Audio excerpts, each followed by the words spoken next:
The last time we did a comparison, it was between Planetside Arena and PUBG, but since then the tables have turned. They shifted away the focus from Battle Royale to more arena modes. So this is the perfect time to compare it with Halo Infinite. Does Planetside Arena have what it takes to get a part of that arena shooter pie?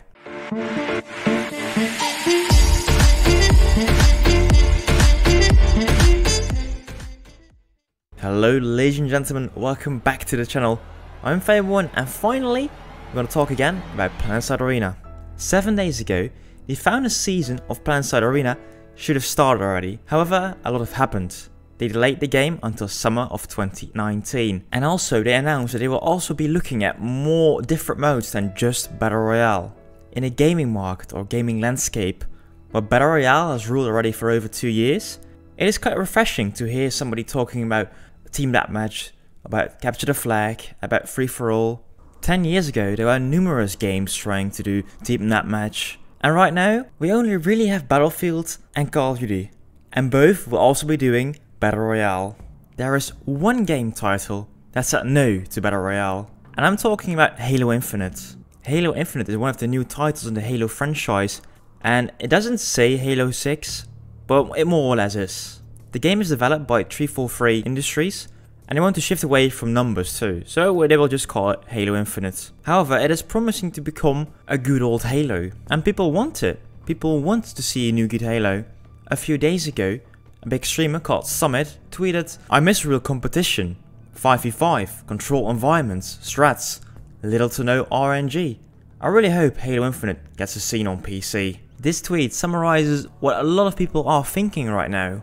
I am done with searching weapons, I'm done with just dying thanks to whatever reason. I want a quick respawn, I want to start with a weapon, I want to have fun. And I'm not saying Battle Royale isn't fun, but it's a different kind of fun.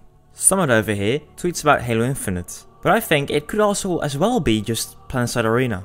Both are going to be sci-fi first-person shooters, and what's more, both of these games also be focusing on arena-style modes. Both games are not released yet, and both games have a bit of mystery around it. We can't really say yet what's going to happen, what are the plans from the developers, but we do know a few snippets about both games. So in this video I want to compare both. Again, these games aren't released yet, so there will also be a bit of theory crafting, but I will try to keep it to facts mostly. Before we start comparing engines, gameplay, whatever, I just want to take a look at the release dates. We do know Planetside Arena is going to be launching in the summer of 2019. However, the developers already have delayed the game 2 times. So I wouldn't be surprised if they're going to do another delay, but I don't think they have enough credit to do that another time. Anyway, summer 2019 is the direction we're going with the release date for Planetside Arena. Halo though is a bit more vague about its release date. They announced the game at the E3 of 2018, and the rumors are, according to PC Gamer, that the game will be launching in November 2019. However, it could very well be that this game is going to launch just somewhere in 2020. Halo has always been the cash cow for Microsoft's gaming platform, the Xbox, so also people are telling us that they expect Halo Infinite to become the #1 game whenever the next gen Xbox console will launch. Okay, so now we have an idea when the games will launch, probably, but on which platforms will this game launch. Like I said, Halo is Microsoft's own child. Therefore, Halo Infinite will only launch on the Xbox as well as Windows PCs. Planetside though has a longer history as a part of Sony Online Entertainment actually. So they have more ties with the PlayStation platform, and they are also going to launch in the summer of 2019 on both the PC as well as the PlayStation platform. So basically, if you're a PlayStation player, please go ahead and just play Planetside Arena in the future. If you're an Xbox player, likewise go with Halo Infinite. If you're a PC player though, you have some more choices. Unlike with previous Halo titles, the PC was more of an afterthought, and the Xbox was the real big thing. The developers though of Halo Infinite promised this time to put as much attention into the PC platform game as well as the Xbox one. So that's very promising too for PC players. That's also thanks to the new engine Halo Infinite is going to use. They will be using this Slipspace engine, which is completely new, but it does use some principles from older Halo games. So if you're familiar with Halo games, this game will feel rather similar. So Halo uses this new engine, of which you see some showcasing right now in the background, by the way. But on the other hand, Planetside Arena uses an older engine, the Forgelight engine. It is made to run massive worlds, to run massive games like Planetside has always been. But this time it's going to be used in a more arena setting, so it doesn't really benefit from the large scale it is used to. Also, like I said before, the engine is a lot older. There is not the same graphical fidelity as in the newer Slipspace engine, because it does promise some beautiful pictures. All in all, I do think on the graphics department, on the engine department, Halo Infinite will be a stronger title than Planetside Arena will ever be. I do have to mention though that Planetside Arena will be running on a highly optimized version of the Forgelight engine. So if you have seen maybe Planetside 2 in the past, it will run a lot better and also will have DirectX 11 in the game. Performance of Planetside Arena is looking promising. Graphics are very nice to look at, but so are paintings. Gameplay is way more important, and this will be a hard one. Unlike Planetside Arena, Halo Infinite is probably not going to become a purely PvP game. Halo Infinite is expected to become more like an open world game too. It will probably still host PvP modes, but there will be a big single player mode probably, or maybe like co-op. Like always, single player is a big part of Halo. And just from seeing the trailer, I get a bit of a Horizon Zero Dawn vibe. That's a PlayStation 4 exclusive, and it does also run within a big open world. Again, we're not sure yet if Halo Infinite will be running in these big open worlds, in the single player mode, but there is a big expectation around it, so I will follow it. For this comparison though, I want to look at purely the PvP modes. Halo has quite a vivid history when talking about PvP modes. However, in the latest edition, like Halo 5, it isn't as vivid as it was anymore. To many, the experience has been ruined, and it wasn't as fun as it used to be. Halo players are hoping that the gunplay, the movement, and all the things are back as in, for example, Halo 3, or maybe even Halo 4, but they do miss the heydays of this big franchise of Halo. I do think that Halo Infinite is looking more into getting the same feeling as, for example, Halo 3. Also because they hired a team of pros to test the game, to work with the game, so at least the competitive scene has their own say into the game.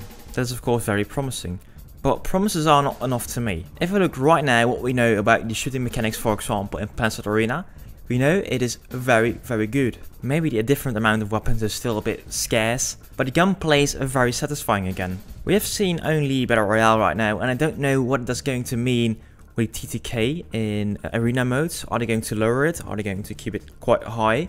Anyway, in the Battle Royale mode, what I've seen, what I've played with, it did play very fluently. And I would like to see more of this in the future. I can't really put my finger to a winner in this example, but I do think that Planetside Arena is heading in the good direction right now. But also, like again, Halo Infinite has this pro team working on, for example, good balance. Both look very promising. The one thing I do have to mention is that also Planetside Arena maybe will have a bit of Titanfall influences. My expectation is that they will keep the movement very similar to what they have in the latest betas.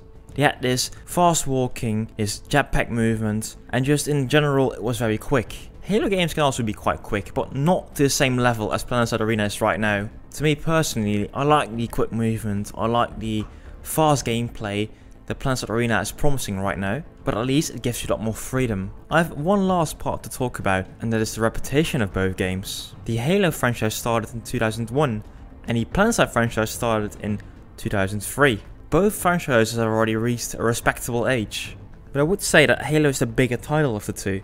If you say Halo to a random person, he or she might recognize it. I mean, there are even movies made about Halo, and there are novels written about the franchise. We can't say the same about Planetside. However, if we look at the success of the latest title, Halo 5, we can't really say it's much more successful than Planetside 2 at the time. It may have sold a bit more copies or made more money, but right now, 2019, I think it has a pretty similar player base when talking about the size. It might not really be a fair comparison, since Planetside also released on the PlayStation 4 as well on the PC, whereas Halo 5 only released on the Xbox One. But I do think right now there's a similar interest in both games, just looking at, for example, the Twitch viewers. To some players, Halo 5 left a bit of a bad taste in their mouth. I don't say it destroyed a reputation, but it didn't help either. From a competitive perspective though, Halo has always been the bigger game. I think that in North America, Halo has actually been the biggest esports title for a long time. Sometimes there are still some tournaments,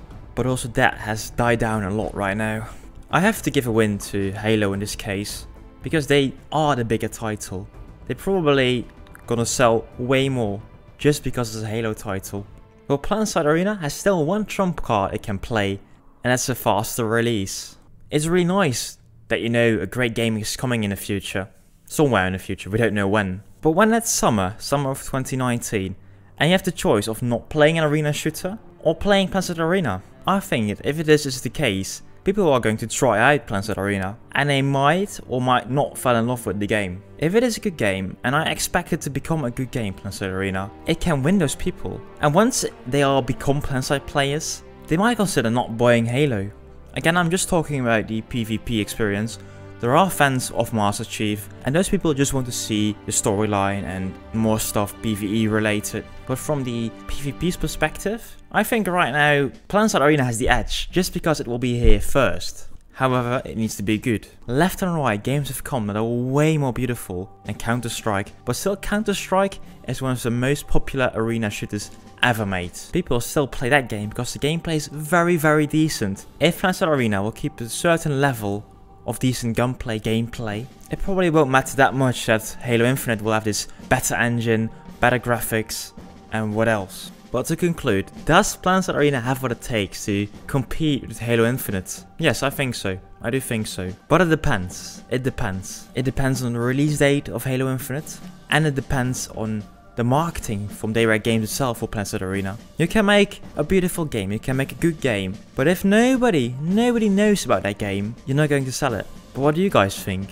Will Halo Infinite become a big arena shooter, or are Battle Royales the way to go in the future anyway? I think it's a good comparison, but just let me know in the comments what you think about it. And then again, I'm Fable1, and I will see you soon with some more content.